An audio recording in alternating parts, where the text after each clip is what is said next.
The rain pounded against my apartment windows like tiny bullets, matching the frantic rhythm of my heart. My fingers trembled as I scrolled through my bank account on my cracked phone screen. $237.42. Not enough, never enough. In the corner of my cramped studio, Lily slept peacefully in her second-hand crib, her tiny chest rising and falling, oblivious to our precarious existence. I pressed my palms against my tired eyes, the exhaustion of working double shifts at the downtown bistro settling deep in my bones. 6 months of running. 6 months of looking over my shoulder.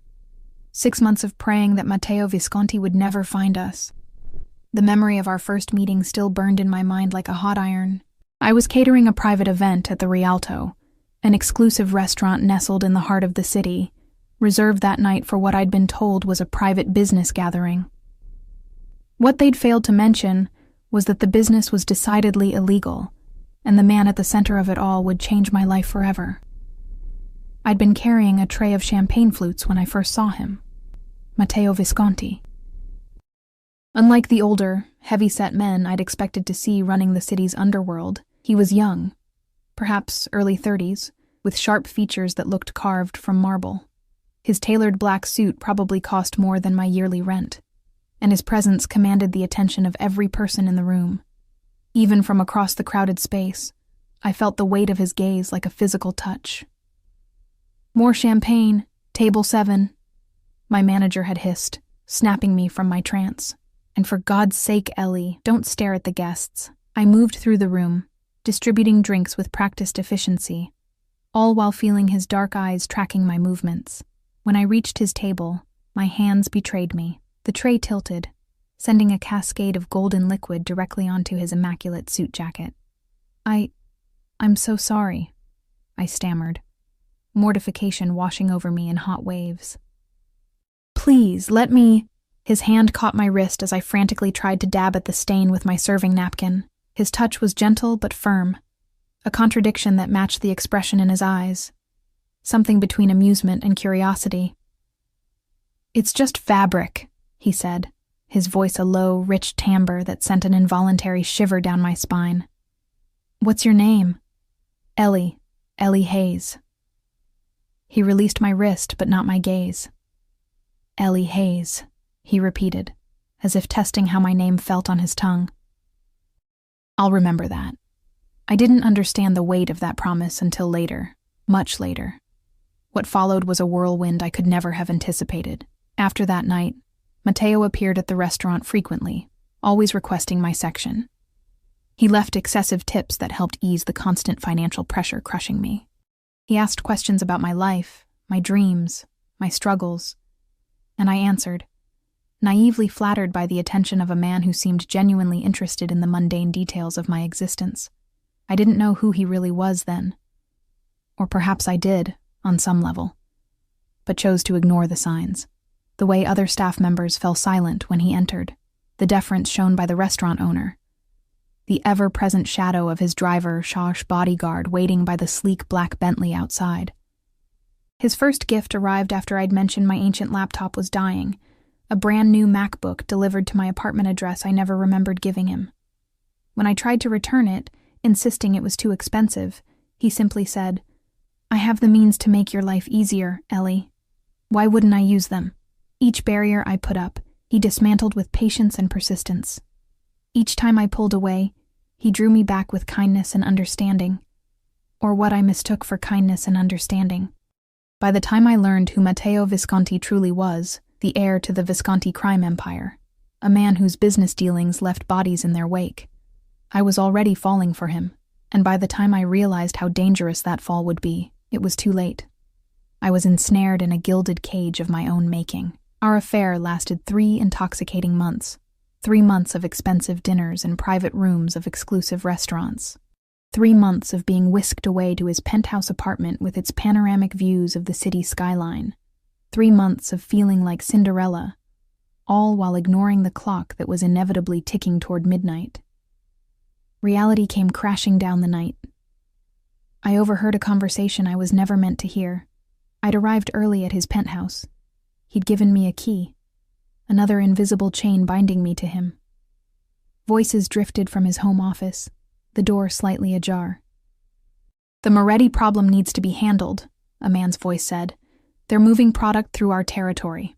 "I don't want a war," Matteo replied, his voice colder than I'd ever heard it. "But I want a message sent. Take out the younger brother. Make it public." "Consider it done, boss." My blood turned to ice as I backed away from the door. This wasn't a business discussion about real estate or investments as he'd led me to believe. This was an order for murder, delivered with the same casual tone someone might use to order dinner. That night, I smiled through dinner, laughed at his jokes, and let him make love to me on sheets that probably cost more than my monthly salary. All while my mind raced with plans of escape. The next morning, I withdrew every cent from my meager savings account and disappeared. I left my apartment, my job, and the life I'd built in the city. I changed my phone number and email address. I paid cash for a bus ticket to a small town 3 states away.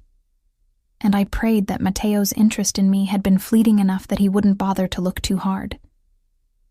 But there was one complication I hadn't anticipated, one that became evident 6 weeks later when the pregnancy test showed positive. Lily was born on a snowy January morning in a hospital where no one knew me. I gave them a false name and paid in cash. Her eyes were Matteo's, dark and intense even as a newborn. Looking into them every day was both my greatest joy and my constant reminder of the danger lurking in our past.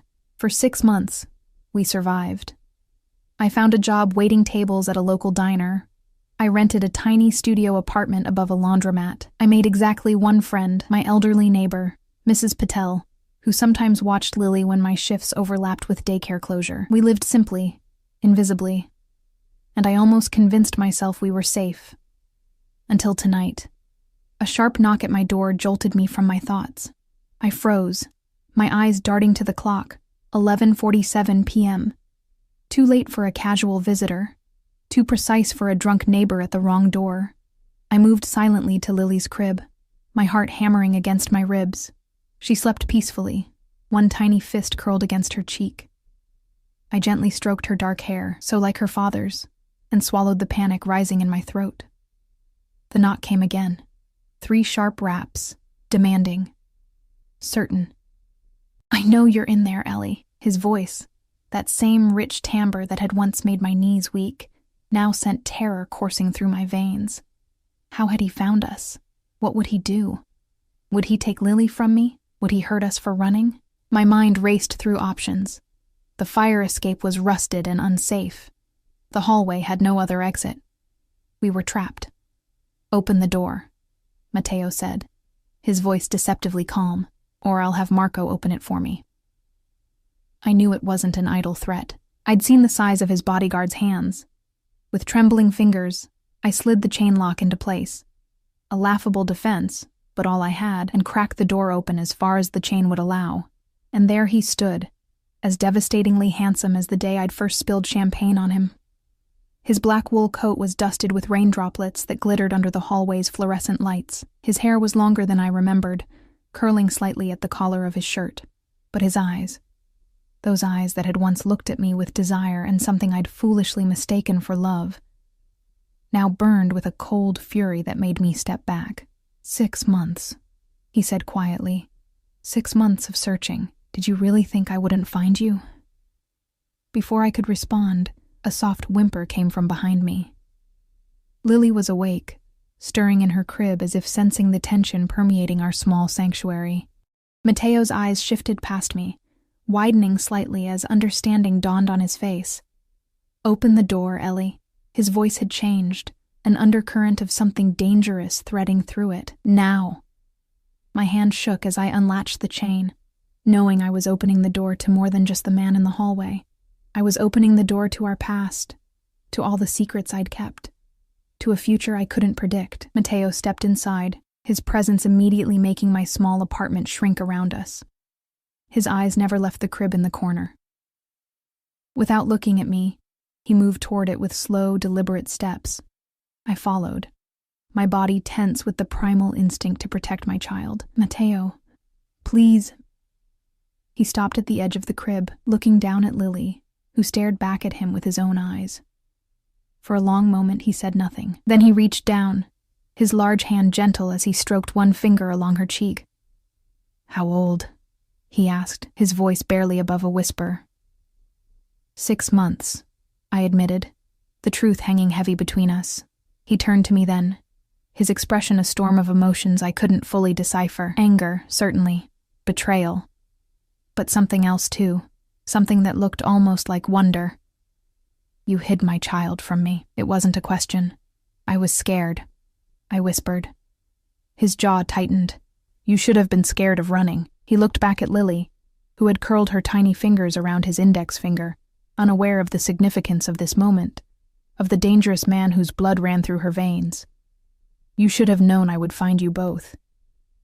He lifted Lily from the crib with surprising gentleness, cradling her against his chest as if he'd done it 1,000 times. She didn't cry or fuss, merely regarded him with curious eyes that matched his own. Pack your things, he said, his eyes meeting mine with an intensity that left no room for argument. Both of you belong to me, and I'm taking you home. The finality in his voice sent a chill through me. I knew then that our brief taste of freedom had come to an end. The life I'd built for us, fragile as it was, had just collapsed, and the man standing before me, holding our daughter with possessive tenderness, had no intention of ever letting us go again. We're not going anywhere, I said, struggling to keep my voice steady. This is our home. Even as the words left my mouth, I knew how pitiful they sounded. Our home was a 450-square-foot studio with water stains on the ceiling and a perpetually dripping faucet. The kind of place Mateo would typically enter wearing gloves. He looked around, his expression unreadable. This is what you chose over me? Over the life I could provide? I chose safety, I whispered. For her. His eyes snapped back to mine, darkening with anger. Safety? You think I wouldn't protect my own child? My own, he paused, adjusting Lily in his arms as she began to fuss. My own family? The word hung in the air between us like smoke. Family. A concept so loaded with meaning, with expectations, with danger. You have 5 minutes, he said, his tone brooking no argument. Pack whatever you need for tonight. Anything else can be replaced. And if I refuse? His smile didn't reach his eyes. Don't make this harder than it needs to be, Ellie. You know I always get what I want. I did know. It was one of the first things I'd learned about Matteo Visconti. His world operated by different rules. Rules he created, enforced, and changed at will. Rules that had once made me feel protected, but now felt like shackles. Lily began to cry in earnest, tiny fists waving in the air. I reached for her instinctively, but Matteo turned slightly away, shifting her in his arms with surprising competence. Shh, he murmured, his deep voice softening as he spoke to her. It's all right, Piccola. Papa's here now.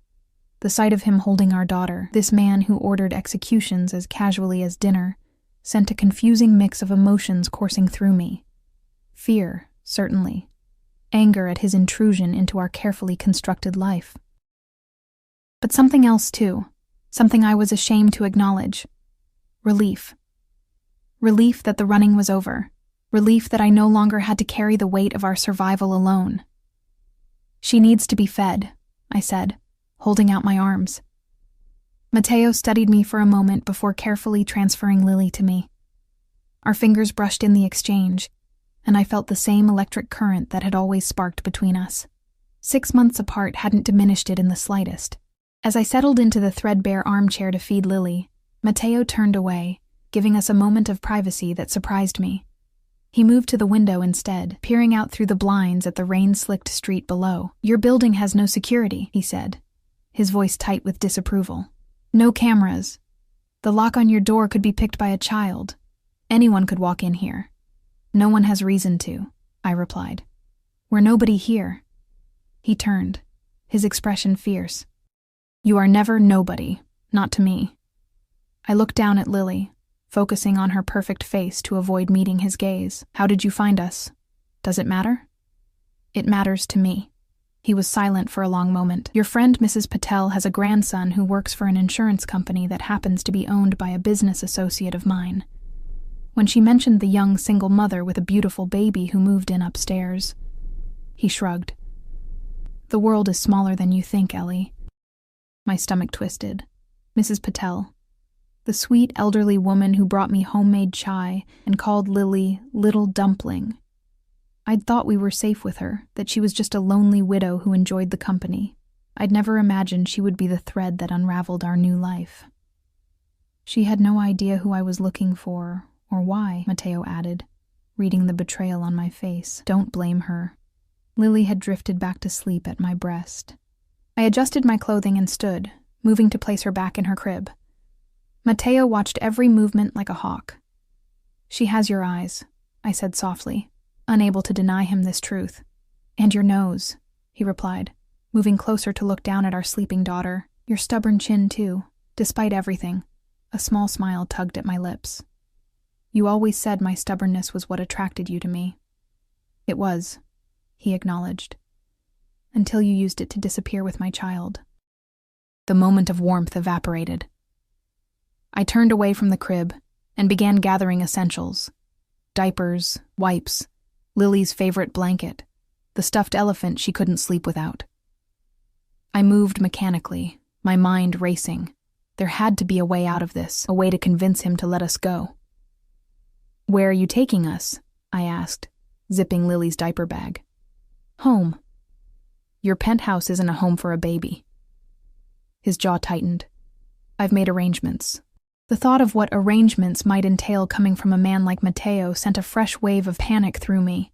I thought of the conversation I'd overheard, the casual order for a man's death. What kind of father would he be to our daughter?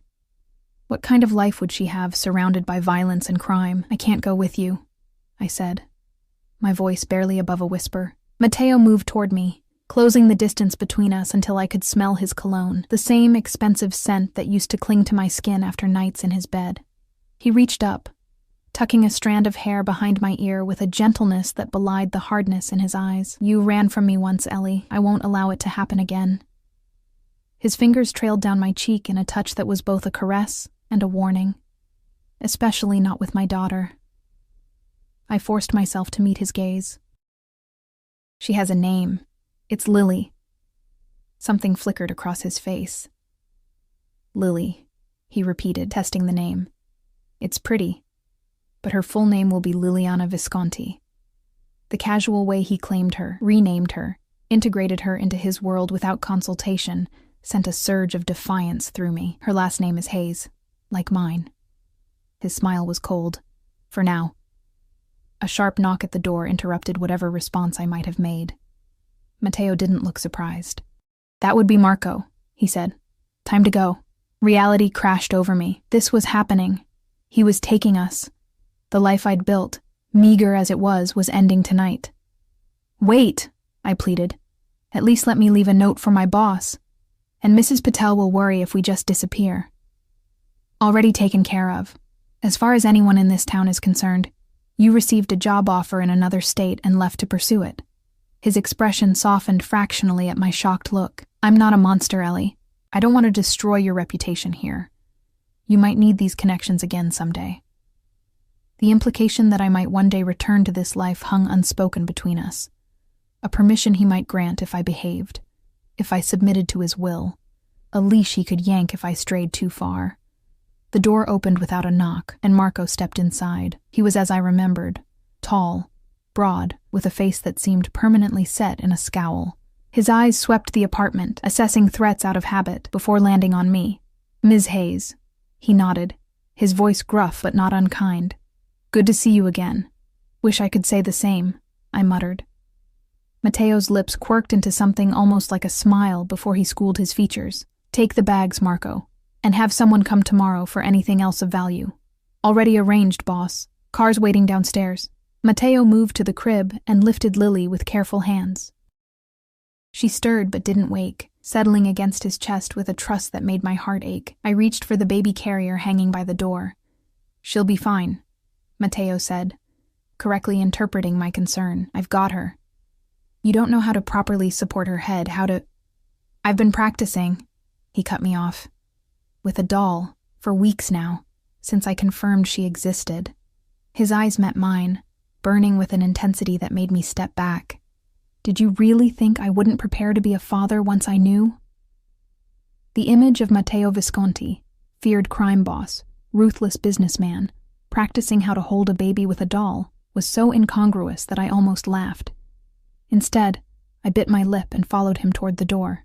The hallway was empty, the building silent save for the distant sound of a television from one of the other apartments. Marco led the way, Matteo followed with Lily, and I came last, feeling more like a prisoner than a mother. The night air was cool against my skin as we stepped outside. Rain had given way to mist, wreathing the streetlights in halos of gold. A sleek black Bentley idled at the curb, its engine a quiet purr in the stillness. Another man in a dark suit opened the rear door as we approached. Matteo carefully maneuvered inside with Lily, then turned, extending his hand to help me in. I ignored it, climbing in under my own power, a small, meaningless act of defiance. The car's interior was exactly as I remembered. Buttery, soft leather seats, the scent of luxury, the hushed quiet that seemed to insulate us from the outside world. Marco and the other man took their places in the front, and then we were moving, gliding away from the life I'd created toward an uncertain future under Matteo's control. I watched my apartment building disappear from view, a hollowness expanding in my chest. "Where exactly are we going?" "My estate outside the city," Matteo replied, his attention on Lily, who remained peacefully asleep in his arms. "It's more suitable for a child than the penthouse. More secure, too." I'd heard him mention this estate before but had never seen it. It was his private retreat, a place even his business associates rarely visited. The thought of being taken there, isolated from the world, sent a fresh wave of anxiety through me. For how long? His eyes met mine in the dim light of the car's interior. "For as long as it takes." As long as what takes? "For you to accept that your place is with me. For you to understand that we are a family now." His voice softened as he looked down at our daughter. "For you to trust me again." I turned away, staring out at the unfamiliar landscape rushing past. Fields had replaced buildings, dark shapes against a darker sky. We were already leaving the small town behind, heading somewhere rural, somewhere isolated, somewhere I couldn't easily escape from. "I never trusted you," I lied. "Yes, you did," he countered quietly. "Before you overheard a conversation you didn't fully understand, before you ran instead of giving me a chance to explain." I whirled back to face him. "Explain what? That you ordered someone killed, that you're not the successful businessman you pretended to be, but a criminal who hurts people?" His expression remained impassive. "My business has many facets, Ellie.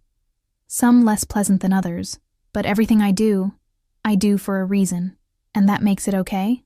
It makes it necessary." He shifted Lily to his other arm, his movements careful despite the tension between us. "The world isn't the simple place you want it to be. There aren't always clean choices. Murder is a pretty clear line," I hissed, keeping my voice low to avoid waking Lily. "Is it?" He raised an eyebrow. "Would you kill to protect her?" He nodded toward our daughter. "Because I would." Without hesitation. I would burn cities to the ground to keep her safe, to keep you safe. The worst part was, I believed him. And something deep inside me, something primal and fierce, understood exactly what he meant. Because I would do the same for Lily. I already had, in a way, sacrificing my old life, my career aspirations, my few friendships to give her safety. Was I really so different from him? Or was it just a matter of means and opportunity? The thought disturbed me deeply. We fell into silence as the car continued through the night. Lily slept peacefully, oblivious to the tension surrounding her. Matteo kept his eyes on her face, studying her features as if memorizing them. I watched them both, this man and the child who bound us together irrevocably.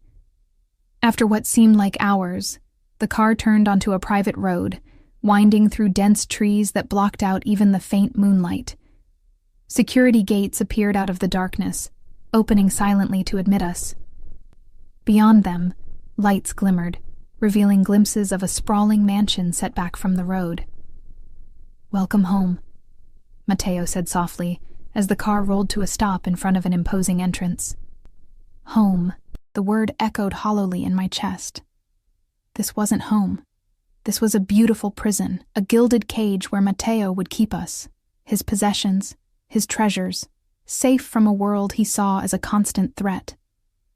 As Marco opened the door and the cool night air rushed in, I made a silent vow to myself and to Lily. Whatever game Matteo was playing, whatever future he had planned for us, I wouldn't surrender easily. I might be trapped for now, but I would find a way to protect my daughter from the darkness of her father's world, even if it meant protecting her from him.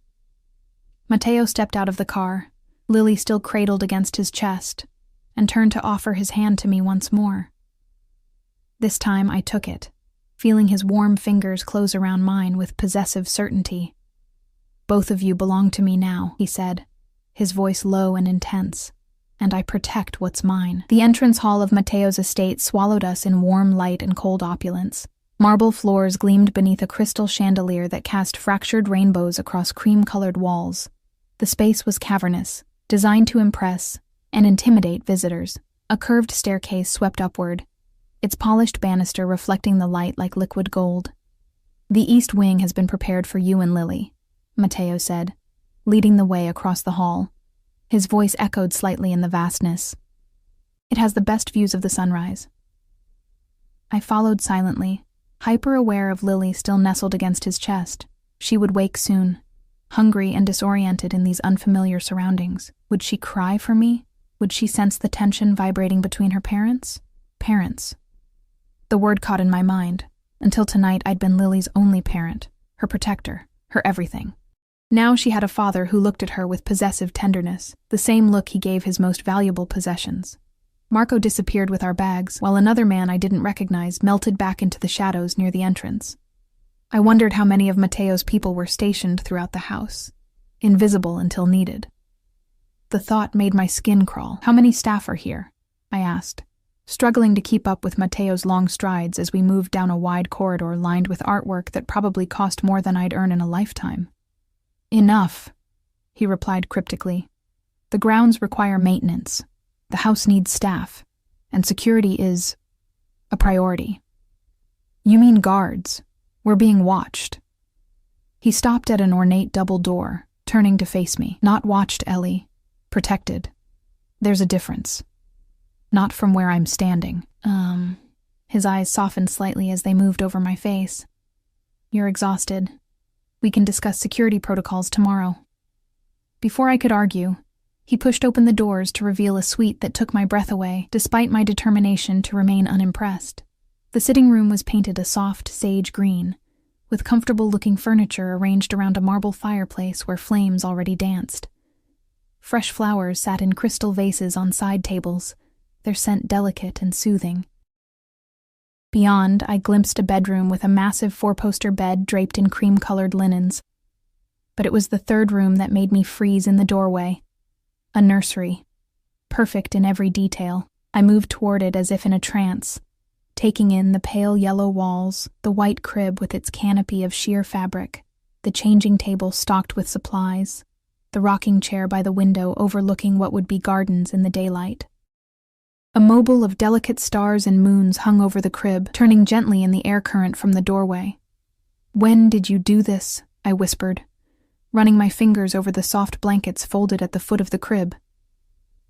"I started it 3 months ago," Matteo said, coming to stand beside me. "When my investigator confirmed you'd given birth." The air rushed from my lungs. "You've known about Lily for 3 months? You've been watching us all this time?" "Not watching. Waiting." He shifted Lily in his arms as she began to stir, her little face scrunching with the prelude to waking. Preparing. Preparing for what?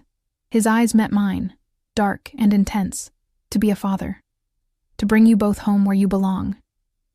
Before I could respond, Lily's eyes fluttered open. She looked up at Matteo, confusion clouding her expression for a moment, before her face crumpled, and she began to cry.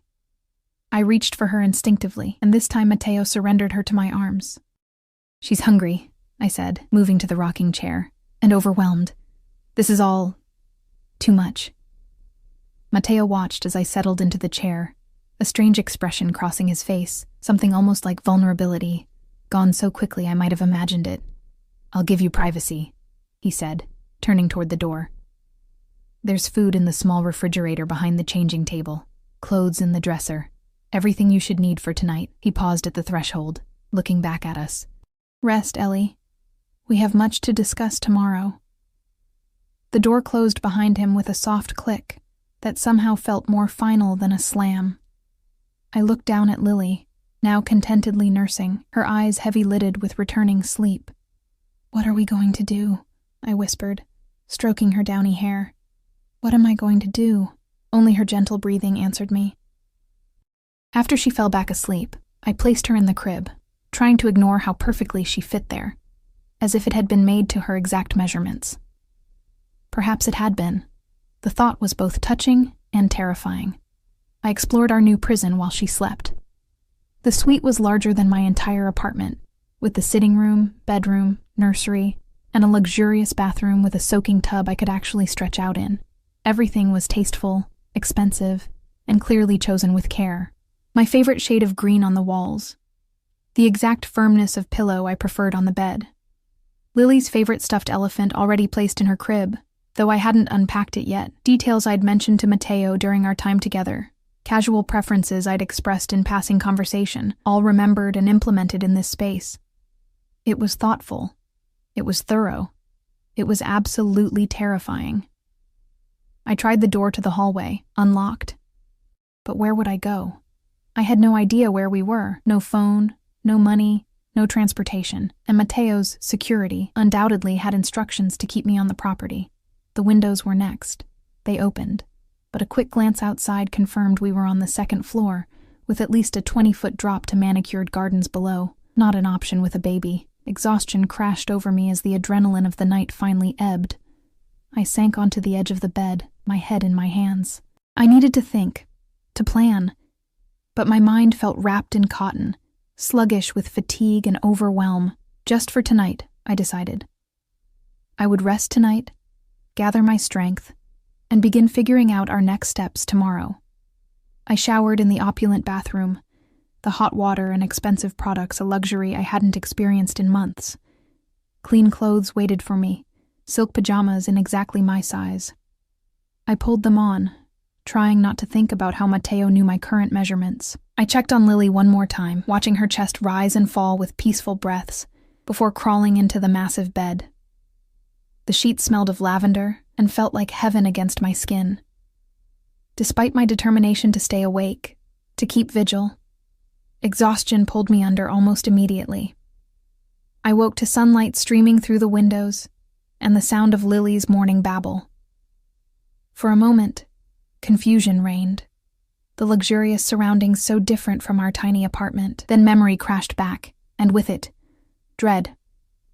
Mateo, the estate, our capture disguised as a homecoming. I hurried to the nursery, expecting to find Lily alone in her crib. Instead, I froze in the doorway. Mateo sat in the rocking chair, Lily on his lap. He was dressed impeccably in what appeared to be casual wear for him. Dark trousers and a crisp white shirt with the sleeves rolled up to reveal strong forearms. He was speaking to her in a low voice, in Italian, his expression softer than I'd ever seen it. Lily looked up at him, fascinated by this new person, her tiny hands reaching for his face. As I watched, she grabbed his nose, and to my shock, Mateo laughed, a warm, genuine sound I'd rarely heard from him. The scene was so domestic, so normal, that for a moment I could almost forget who he was, what he was. Then he looked up and saw me, and the mask slipped back into place. Not completely, but enough that I remembered the danger beneath the surface. "Good morning," he said, his voice gentle. "We were trying to let you sleep." I moved into the room, unable to hide my surprise. "How long have you been with her?" "About an hour." She was awake but not crying. I heard her on the monitor. He nodded toward a device on the side table that I hadn't noticed the night before. "You have a baby monitor in your room?" "I have monitors everywhere important." His eyes never left my face. "And nothing is more important than what happens in this room." The implication sent a chill down my spine, despite the warmth in his voice. Nothing happened in this house without Mateo's knowledge. Nothing. "She'll need to be changed and fed," I said, reaching for Lily. To my surprise, he stood and transferred her to my arms without protest. "I've already changed her," he said, and I noticed for the first time the fresh diaper. "But I can't help with feeding, obviously." I stared at him. You changed her diaper? A flash of irritation crossed his face. I'm not incompetent, Ellie. I told you I've been preparing. Preparing to change diapers wasn't exactly what I'd expect from... I trailed off, unsure how to finish. From a monster? He supplied, his voice hardening slightly. Is that how you see me? I busied myself with settling Lily for her morning feeding, using it as an excuse not to meet his eyes. I don't know who you are anymore, Matteo. Maybe I never did. He was quiet for a long moment, and when he spoke again, his voice had lost its edge. I've arranged for breakfast on the terrace once you're finished here. The weather is perfect this morning. It was a peace offering of sorts. I nodded, not trusting myself to speak. 30 minutes? He asked. That should be fine. He moved to the door, then paused, looking back at us. She has your smile, you know. When she's happy, she lights up just like you do. Before I could respond, he was gone, leaving me with a confused jumble of emotions I couldn't begin to untangle. 30 minutes later, dressed in clothes I found in the closet, all new, all my size, all in styles I would have chosen myself, I carried Lily out onto the terrace Matteo had mentioned. The morning air was crisp but pleasant, scented with roses from the gardens that stretched out below us. The estate was even more imposing in daylight, acres of manicured grounds surrounded by forest, with mountains visible in the distance. Isolated, remote, secure. Matteo stood at the stone balustrade, his back to me as he surveyed his domain. He turned at our approach, his eyes warming as they fell on Lily in my arms. Perfect timing, he said, gesturing to a table set for breakfast. A high chair, brand new and top of the line, waited beside it. I thought perhaps we could try her with some mashed banana this morning, unless you've already started her on solids. The normalcy of the question, the careful consideration behind it, threw me off balance again. Yes, actually. She's had banana before. She likes it. He nodded, looking pleased. Excellent. Please sit. I settled Lily into the high chair, while Matteo held my chair for me, an old-world courtesy that had charmed me when we first met. Now it felt like another aspect of control, of ownership. Everything in its proper place. Everyone in their assigned role. A woman I didn't recognize appeared with coffee and a spread of breakfast foods that would have fed 6 people. She smiled at Lily before disappearing back into the house without a word. Who was that? I asked, pouring myself coffee from a silver pot. Elena. She manages the household staff. Matteo prepared a small dish of mashed banana for Lily with practiced ease. You'll meet everyone properly later today. How many people work here? On the estate itself? About 20. Groundskeepers, household staff, security. He placed the dish on the tray of Lily's high chair. Some live on the property. Others commute from the village about 10 miles away. 20 people. 20 witnesses if I tried to leave. 20 pairs of eyes loyal to Matteo. And they all know who I am? What I am to you? I asked, watching as Lily smashed a tiny fist into the banana, more interested in its texture than eating it. Matteo's expression grew serious. They know you are the mother of my child, that you are under my protection, that your comfort and safety are their highest priority. And if I wanted to leave, his jaw tightened. We're not discussing that today. Then what are we discussing? He set down his coffee cup with deliberate care. Our future. Lily's future. The life we will build together. You've planned it all out, haven't you? I couldn't keep the bitterness from my voice. Without any input from me. I've created possibilities, he corrected. A foundation. The details are for us to decide together. As long as those details don't include me leaving. His eyes met mine, dark and intense. Why would you want to leave, Ellie? What can the world out there offer you that I can't provide here? Safety, security, luxury, education for Lily, a family. Freedom, I whispered. Freedom is an illusion, he said, his voice softening. We're all constrained by something. Money, circumstance, fear. He reached across the table, his fingers brushing mine. At least my constraints come with benefits. I pulled my hand away. Golden handcuffs are still handcuffs, Matteo. Something flashed in his eyes. Anger? Hurt? It was gone before I could identify it. You haven't asked how I found you, he said, changing the subject. You already told me. Mrs. Patel's grandson. That's how I confirmed where you were. Not how I knew to look for you in the first place. He took a sip of his coffee, watching me over the rim. Did you really think changing your name and moving across state lines would be enough?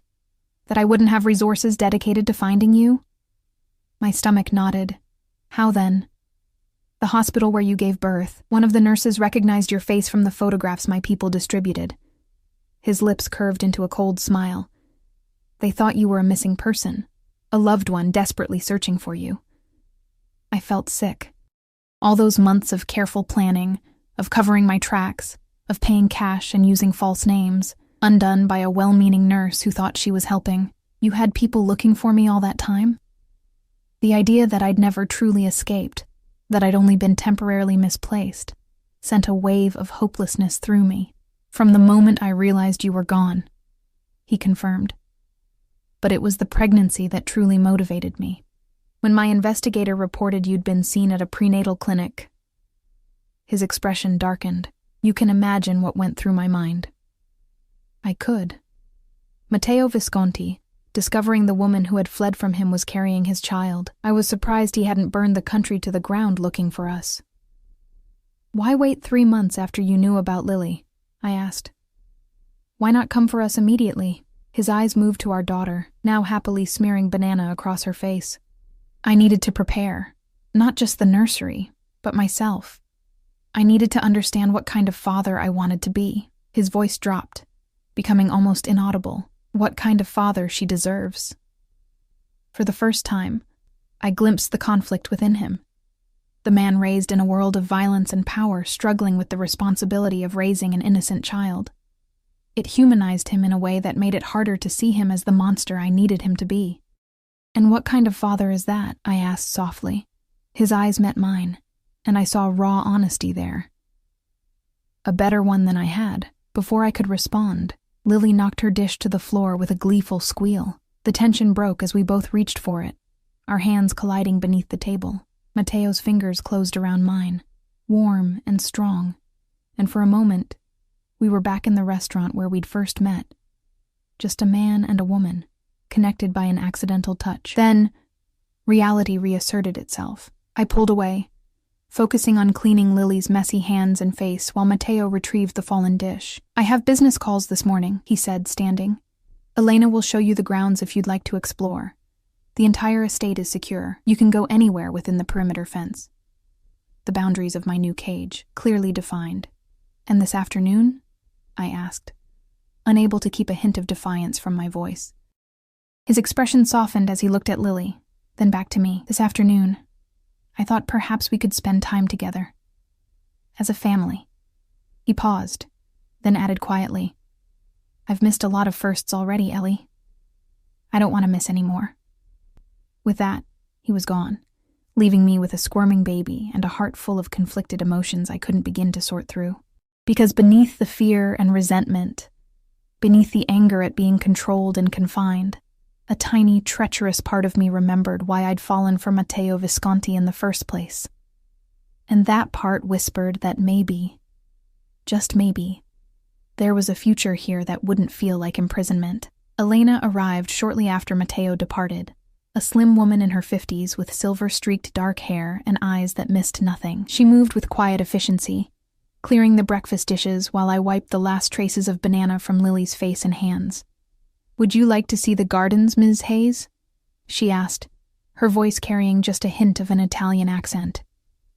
The roses are particularly beautiful this time of year. I hesitated, torn between wanting to explore our new surroundings and fearing that accepting any part of this luxurious prison would somehow signal surrender. But Lily was getting restless, straining against the confines of the high chair, and I knew she needed fresh air and stimulation. Yes, I decided, that would be nice. Is there a stroller I could use for Lily? Elena nodded. Mr. Visconti has provided everything. If you'll follow me? She led us through the house, pointing out rooms as we passed. The main living area with its soaring ceilings and comfortable furniture, a formal dining room that could seat 20, a library with floor-to-ceiling bookshelves. Each space was immaculate, expensively furnished and utterly impersonal. This wasn't a home. It was a showpiece. designed to impress rather than comfort. Until we reached a small sitting room tucked away in a corner of the first floor. Here, the atmosphere changed. Books were scattered on side tables. A throw blanket was carelessly tossed over one arm of a well-worn leather couch. A glass with fingerprints still visible sat on a coaster. Mr. Visconti's private study, Elena explained, noticing my surprise. He spends most of his evenings here.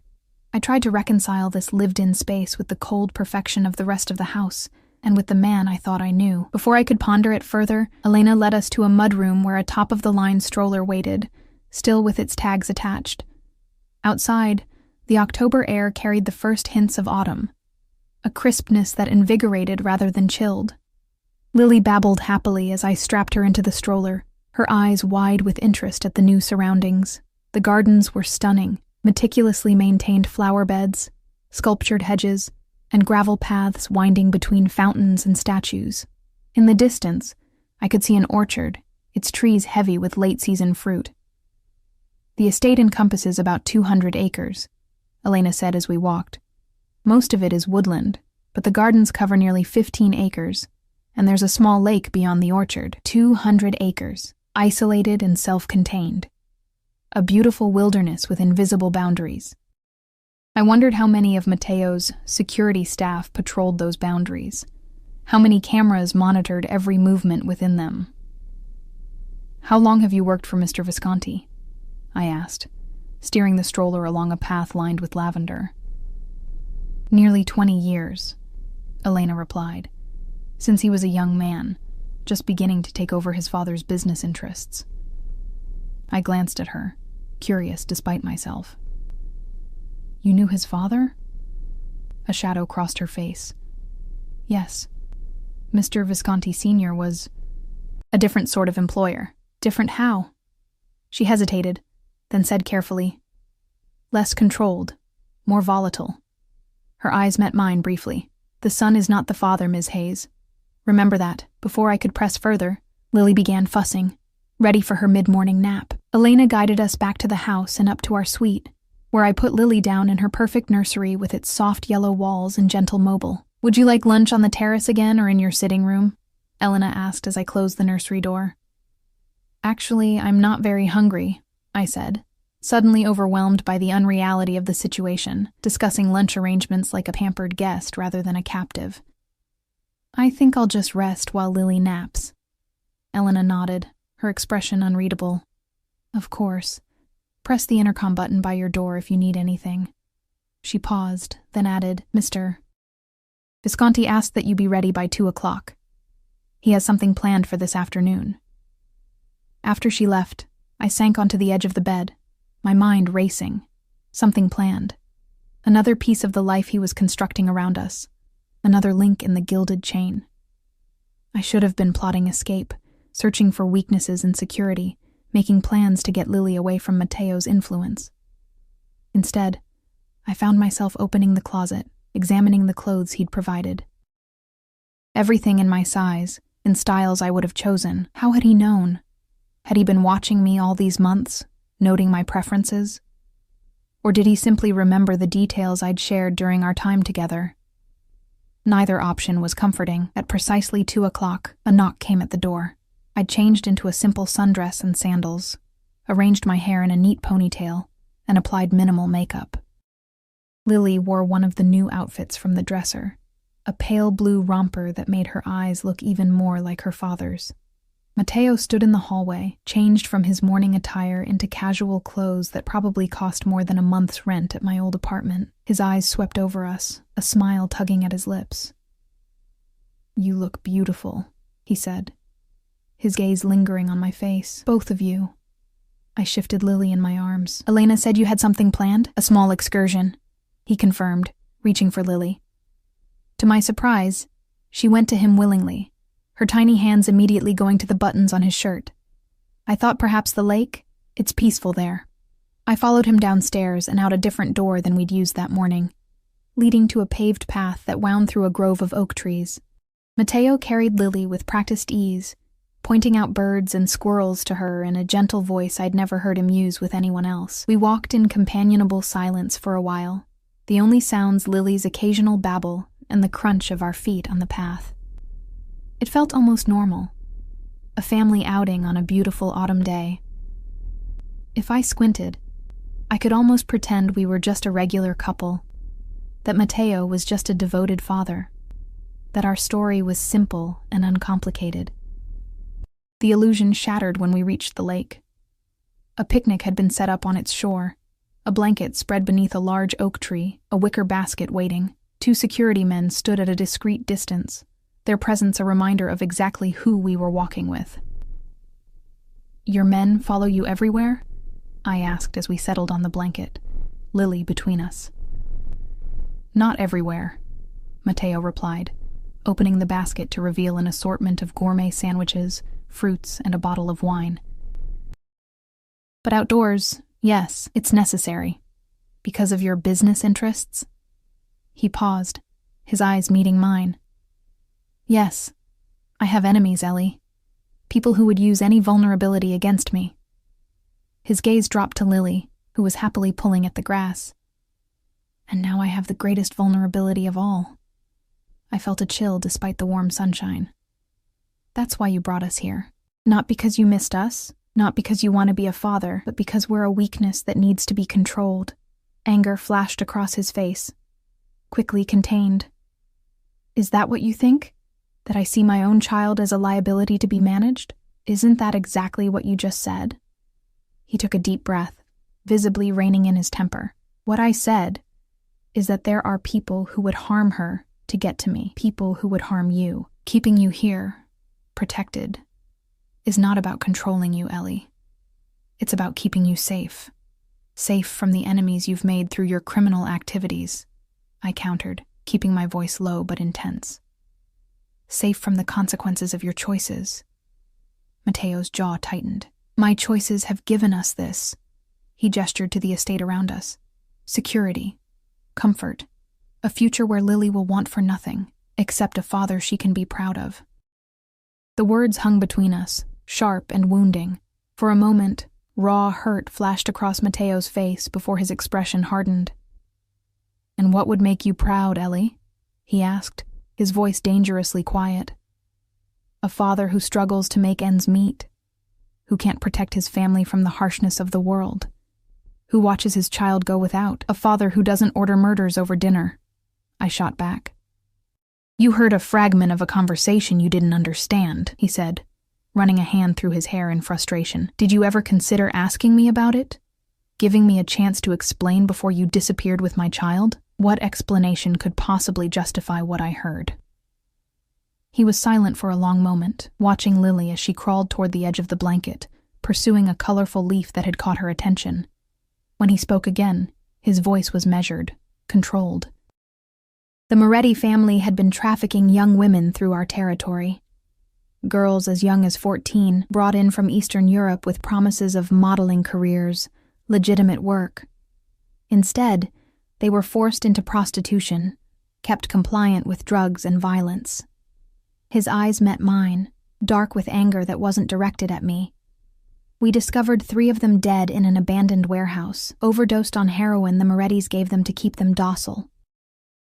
I swallowed, the picnic lunch suddenly tasteless in my mouth. "I tried to handle it through proper channels," Mateo continued. "Pressure on their business interests. Negotiations with their leader. But Dario Moretti, the younger brother you heard me mention, he was the one running the operation, and he wasn't stopping. So you had him killed." "I had him removed as a threat," Mateo corrected, "and the trafficking operation dismantled. The remaining girls were provided medical care, legal assistance, and funds to return home if they wished. I wanted to disbelieve him, to dismiss his explanation as a convenient justification, but I'd seen his face as he spoke of the dead girls, the genuine anger there. It matched what I'd glimpsed in him during our time together, a rigid code of honor beneath the criminal exterior, lines he wouldn't cross even as he crossed others. "Why didn't you tell me this before?" I asked quietly. "Would you have believed me, without knowing the context, without understanding the world I operate in?" He sighed, reaching out to redirect Lily as she crawled too close to the lake's edge. "My business isn't always clean, Ellie. I don't pretend it is. but neither am I the monster you've decided I am. Lily chose that moment to lose interest in exploration and crawl back to us, pulling herself up on Mateo's leg to stand unsteadily. He steadied her automatically, his large hands gentle around her tiny waist. "Duh," she said clearly, patting his cheek with a chubby hand. The shock on Mateo's face was almost comical. His eyes widened, lips parting in surprise as he looked from Lily to me. "Did she just—" he whispered. I nodded, a lump forming in my throat. She's been babbling syllables for a while, but that's the first time she said anything that sounded like Dad. The naked emotion on Mateo's face as he looked at our daughter, wonder, pride, a fierce protectiveness, cracked something in my carefully constructed armor. This wasn't the calculated response of a man playing the role of father. This was raw, genuine, unguarded feeling. "Hello, Piccola," he murmured, lifting her into his lap. "Yes, I'm your papa. I'm right here." Lily grinned up at him, reaching for his face again in a gesture that was quickly becoming a habit. He caught her tiny hand and pressed a kiss to her palm, his eyes never leaving her face. I looked away, suddenly feeling like an intruder on something private and precious. The dynamic between us had shifted, complicated by this new bond forming between father and daughter. It was harder to see Mateo as the enemy when he looked at Lily with such naked adoration. We finished our picnic as the afternoon waned, the conversation turning to safer topics: Lily's development, her likes and dislikes, the little milestones I'd witnessed in her short life. I found myself sharing stories I'd never thought I'd tell him, watching his face light up with each new detail about our daughter's existence. As we packed up to return to the house, Mateo grew serious again. "I want you to be happy here, Ellie," he said, his eyes searching mine. "Both of you. This doesn't have to be a prison if you don't make it one." "What does that mean?" "It means I'm not going to keep you locked in your room. You have freedom within the estate, access to anything you need or want. You can make a life here.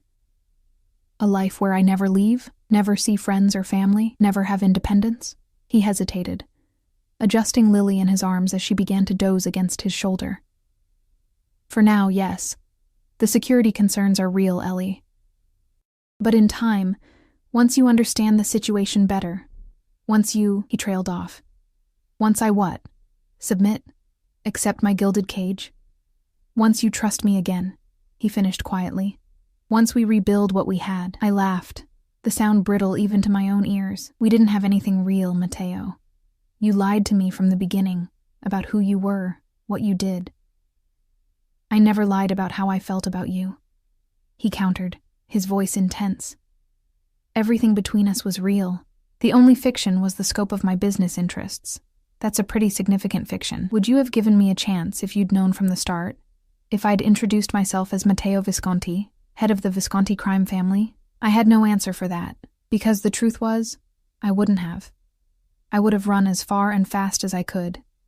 And I would never have known what it was like to be loved by him, to feel safe and cherished and protected, at least for a time. We walked back to the house in silence, Lily sleeping peacefully against Mateo's shoulder. The security men followed at a distance, their presence a constant reminder of the reality we lived in. Dinner that evening was served in a smaller dining room, more intimate than the formal space I'd glimpsed earlier. Lily sat in her high chair between us, happily making a mess of the pureed vegetables Elena had prepared for her. Mateo and I maintained a careful civility, discussing neutral topics like the estate's history and the changing seasons. It was only as we finished dessert, a delicate lemon tart that reminded me of our first real date, that Mateo broached the subject we'd been avoiding since our conversation at the lake. "I've been thinking about what you said," he began, setting down his coffee cup, "about Lily deserving a father she can be proud of." I tensed, unsure where he was going with this. "You're right," he continued, surprising me. "She does deserve that, and I want to be that for her." His eyes met mine across the table. "Which is why I've been making changes to my business interests over the past few months." "What kind of changes?"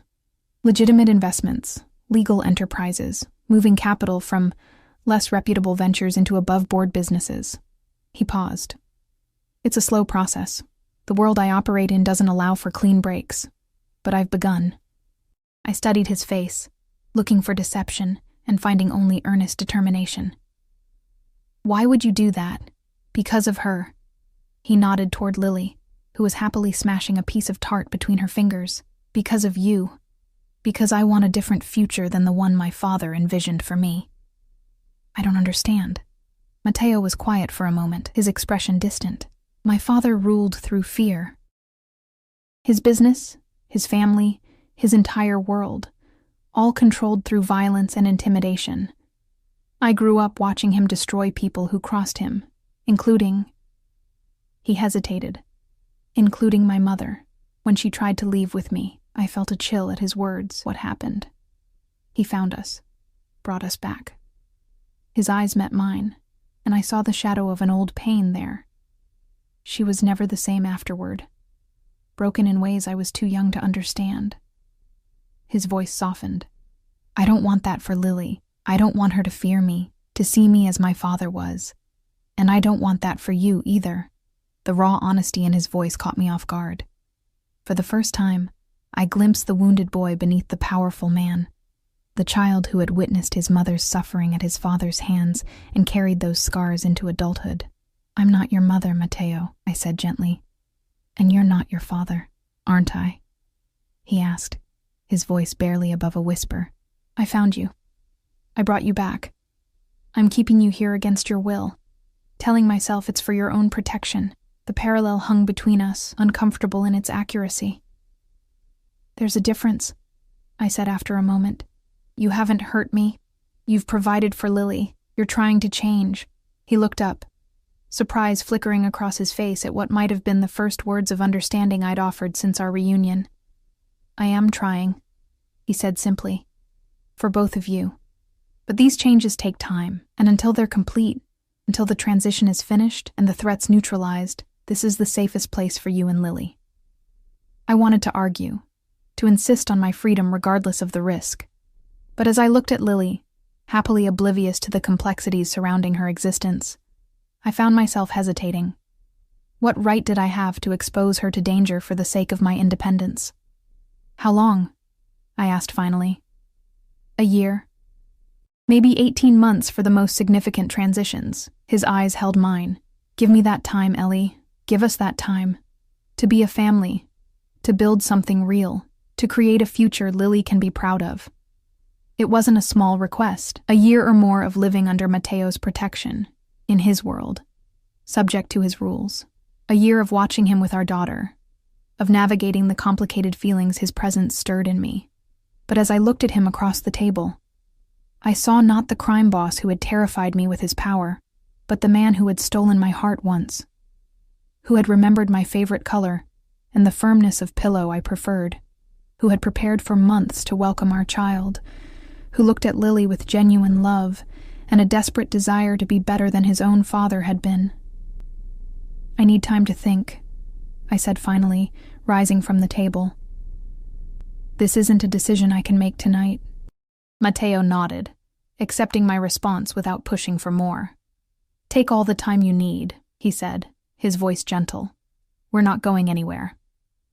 Weeks passed, and autumn deepened around the estate. The gardens blazed with fiery colors before fading to brown, and morning frost painted the grass silver. I watched the changing seasons from the windows of our suite, from the terrace, from the paths that wound through the grounds, always within the invisible boundaries Matteo had established, always under the discreet but constant watch of his security team. I hadn't given Matteo an answer to his proposal. He hadn't pushed for one. Instead, we fell into an uneasy routine, a strange facsimile of family life. Breakfast together in the mornings before he disappeared into his study for business calls. Afternoons with Lily, sometimes just the three of us.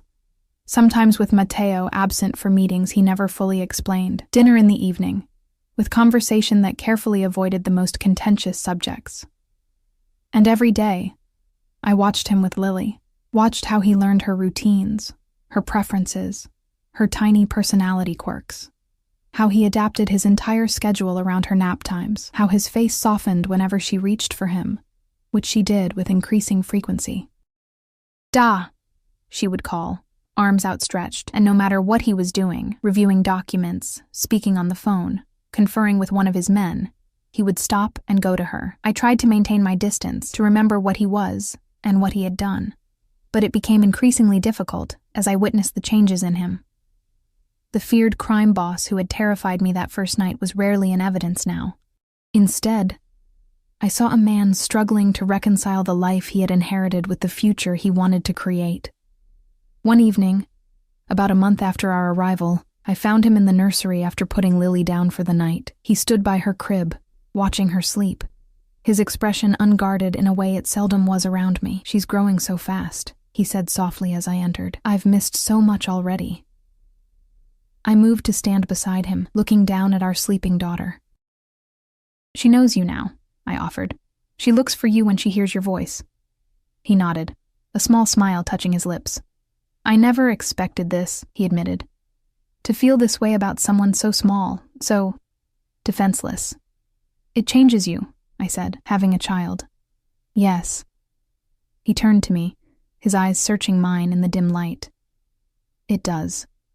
It makes you want to be better, to create a safer world for them." "Is that what you're doing? Creating a safer world?" He sighed, running a hand through his hair, a gesture I'd come to recognize as a sign of internal conflict.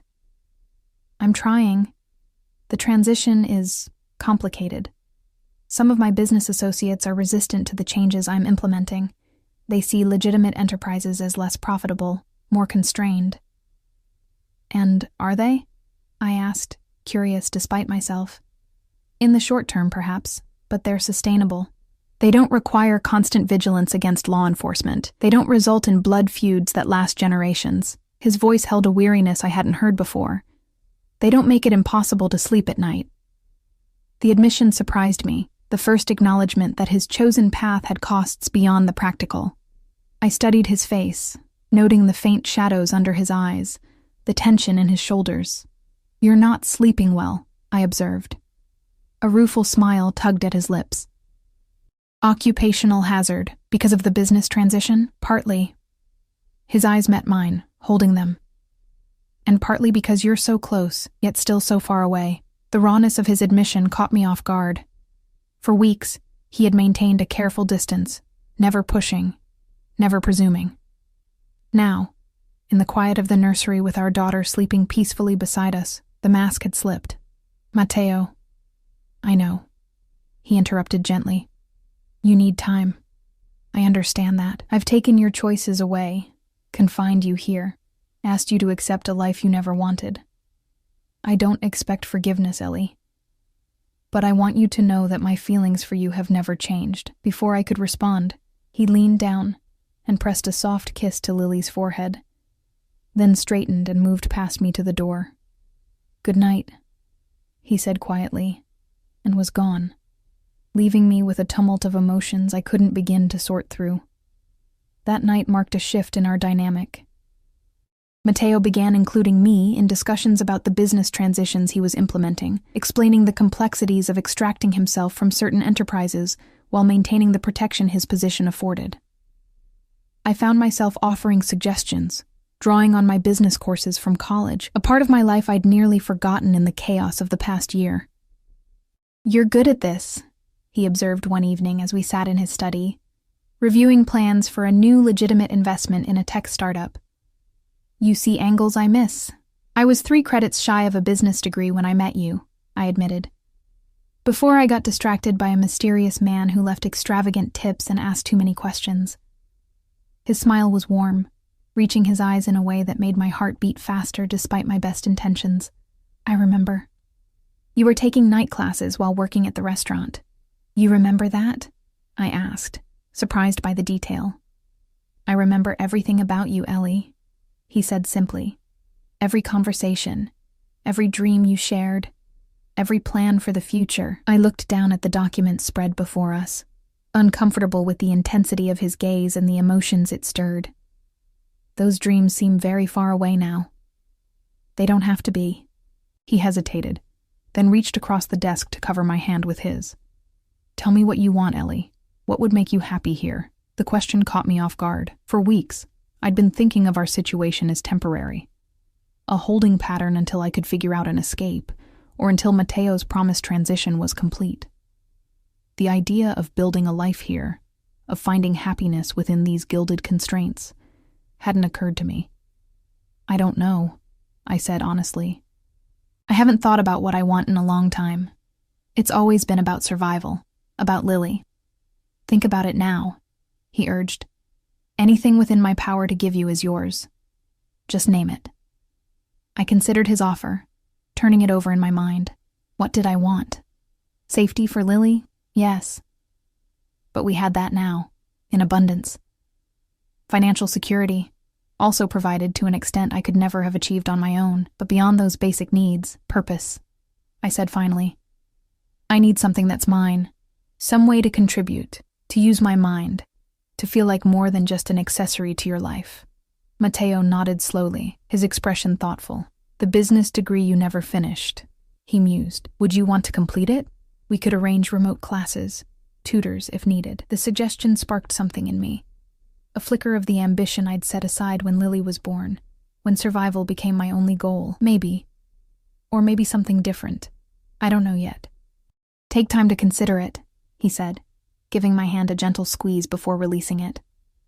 Whatever you decide, I'll make it happen. That night, lying in bed, I allowed myself to truly contemplate the future for the first time since discovering Matteo's true identity. A future where we remained here, where Lily grew up with both parents, where Matteo continued his transition to legitimate business, a future where I might find my own path, separate from, but parallel to his. It wasn't the life I'd envisioned for myself. But as I drifted toward sleep, I had to acknowledge that it might not be as intolerable as I'd first believed. Winter arrived with a sudden snowstorm that blanketed the estate in white. Lily, now nearly 9 months old, pressed her tiny hands against the window glass in wonder, babbling excitedly at the swirling flakes. Her first snow, Matteo said, coming to stand beside us as we watched from the sitting room window. We should take her out in it, let her experience it properly. 20 minutes later, bundled in winter gear I hadn't known was stored in our closets, we ventured onto the terrace. Lily's eyes widened as Matteo carried her down the steps into the garden, where snow continued to fall in fat, lazy flakes. He knelt, still holding her securely, and scooped up a handful of snow, letting it fall through his fingers for her to watch. Her delighted laugh, a sound that never failed to warm my heart, echoed in the crisp air. I stood a few feet away, watching this moment between father and daughter, struck by how natural they looked together, how right.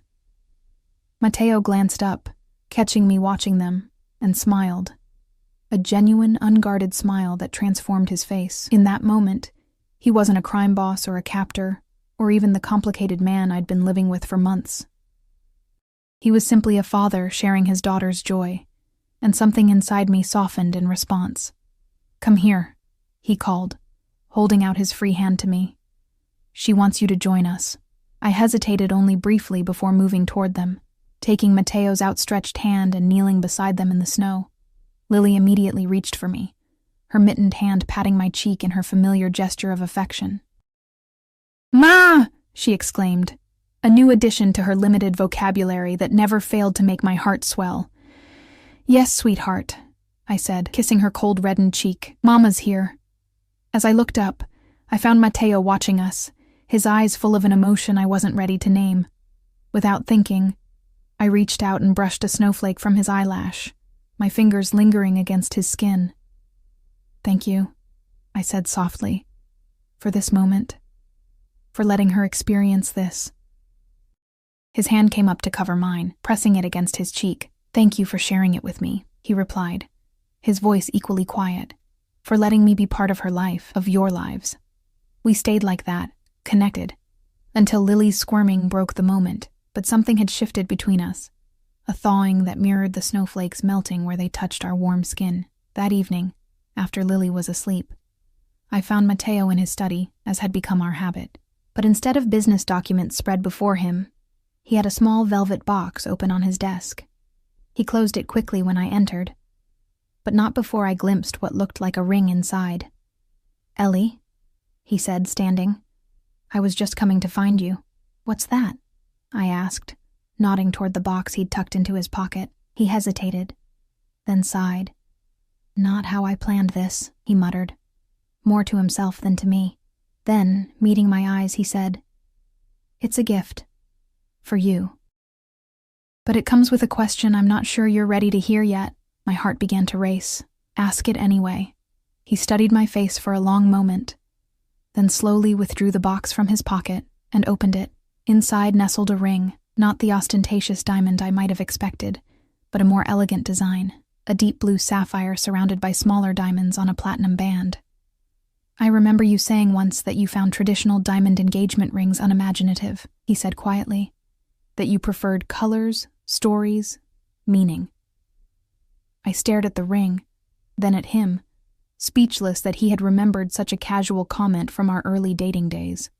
"This isn't how I imagined doing this," Matteo continued, his usual confidence giving way to a vulnerability I rarely saw in him. "I had plans. Dinner in the city when it was safe. Perhaps the restaurant where we first met. But watching you today with Lily, seeing you smile at me without fear for the first time in so long," he took a deep breath. "I don't want to wait anymore." He moved around the desk to stand before me, still holding the open box. "I'm not asking you to forget who I am or what I've done. I'm asking you to see who I'm trying to become, for Lily, for you, for myself." His eyes held mine, earnest and intense. "I'm asking you to be my wife, Ellie. To build a future with me, one that neither of us could have imagined a year ago, but one that I believe could bring us both happiness." I stared at him, my mind racing. 6 months ago, I'd been running from this man, terrified of his power and what he represented. Now I was contemplating binding my life to his permanently, making official the ties that already bound us through Lily. "You've kept me here against my will," I said softly. "How can you ask me this when I haven't been free to choose?" Pain flashed across his face. "You're right," he said, closing the box slowly. "The timing is wrong. I shouldn't have—" "Wait," I interrupted. "That wasn't a no. It was a question." Hope flickered in his eyes. "What are you asking? If I said no, what would happen? Would you let me leave? Would you keep me here regardless? Would you separate me from Lily?" The questions tumbled out, the fears that had lingered beneath the surface of our careful coexistence these past months. Matteo was quiet for a long moment, his expression troubled. Then he set the ring box on the desk and took both my hands in his. "If you said no," he began slowly, "I would ask you to stay, for Lily's sake, for her safety. But I wouldn't force you to remain if you truly wished to go." His hands tightened slightly on mine. "I would ask for shared custody. I would provide for you both, ensure you had everything you needed. I would never, ever separate you from her." The sincerity in his voice was unmistakable, as was the pain the very thought caused him. "And what about your transition, your business changes?" I asked. "Would those continue?" "Yes," he said firmly. "Those aren't conditional on you staying, Ellie. They're about the kind of father I want to be for Lily, the kind of man I want to become. That doesn't change. Regardless of your answer." I searched his face, looking for deception and finding only painful honesty. "I believe you," I said softly, surprised to realize it was true. His eyes widened slightly. "You do?" "These past months, I've watched you with Lily. I've seen how you've changed, how you prioritize her above everything. I've listened when you've explained the business transitions, seen the risks you're taking to create a different future." I took a deep breath, and I've remembered why I fell for you in the first place. Hope blazed in his eyes, bright and fierce. "And why was that?" "Because beneath everything else, beneath the power and the danger and the wealth, there was a man who listened when I spoke, who remembered my favorite color and how I liked my coffee and the dreams I had for my future. A man who looked at me and really saw me, when I'd been invisible for so long." Slowly, I withdrew my hands from his and reached for the ring box on the desk. I opened it, looking at the sapphire gleaming in the soft light of his study. "I can't promise that I'm ready for this," I said honestly. "There's still so much between us, so much to resolve, but I can promise that I'm willing to try. To build something real, for Lily's sake. And maybe," I looked up, meeting his gaze, "for ours as well." The joy that transformed his face was unlike anything I'd ever seen from him. Raw, unfiltered, almost boyish in its purity. He took the ring from the box with trembling fingers and slid it onto my left hand, where it fit perfectly. Of course it did. Matteo left nothing to chance. "I will spend every day earning this," he said, his voice rough with emotion. "Earning your trust, your faith, your love, if that's possible again. I swear it, Ellie." He drew me into his arms then, holding me as if I might disappear if he loosened his grip. I let myself lean into his embrace, into the familiar scent and warmth of him, into the comfort of no longer fighting the current that had been pulling us together since the moment we met. "It won't be easy," I murmured against his chest. "There's still so much we need to figure out." "Nothing worthwhile ever is," he replied, pressing a kiss to the top of my head. "But we have time, and for the first time in my life, I have hope for a future I can be proud of. A future Lily can be proud of." 6 months later, as spring burst into full bloom across the estate, we were married in a small ceremony in the garden. Lily, now walking with the determined waddle of a 15-month-old, scattered rose petals with more enthusiasm than accuracy as Elena helped her down the petal-strewn aisle. Matteo waited for me beneath an arbor laden with climbing roses, his eyes never leaving mine as I walked toward him in a simple white dress that made me feel more beautiful than any couture gown could have. When he took my hands in his, I felt not the grip of a captor, but the touch of a partner, someone who had proven day after day his commitment to the promises he'd made. The business transition was well underway, with legitimate enterprises now accounting for over 60% of the Visconti holdings. We'd established a foundation using funds from the less reputable businesses, directing the money toward organizations that helped victims of trafficking and domestic violence, a redemption of sorts for the darker aspects of Matteo's past. I had returned to school, completing my business degree through online courses, and now helping manage the legitimate side of the Visconti enterprises. It gave me purpose, independence within our shared life, a way to use my mind and skills that fulfilled me in ways I hadn't expected. Security remained tight around the estate, around our family. Some threats from Matteo's past persisted. Some old associates resisted the changes he was implementing. But within our home, within the boundaries he had once used to confine me, I had found a freedom I hadn't known existed. The freedom to love without reservation, to build a family on my own terms, to create a future that honored both our pasts while transcending them. As we spoke, our vows beneath the flowering arbor, Lily toddled over and wrapped her arms around both our legs, looking up at us with Matteo's eyes and my smile. "Family," she declared proudly, one of her newest words. Matteo laughed, the sound unburdened in a way it hadn't been when I first met him. He lifted Lily into his arms, then wrapped his free arm around my waist, drawing me close. "Yes, Piccola," he said softly. "Family. All of us.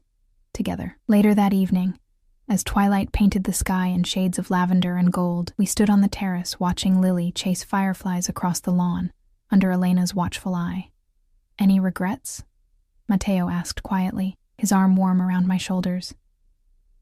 I considered the question, thinking of the winding path that had brought us here. The fear and anger, the running and capture, the slow rebuilding of trust and the eventual blooming of something stronger than what we'd had before. "No," I said honestly, leaning into his embrace. "This isn't the life I imagined for myself.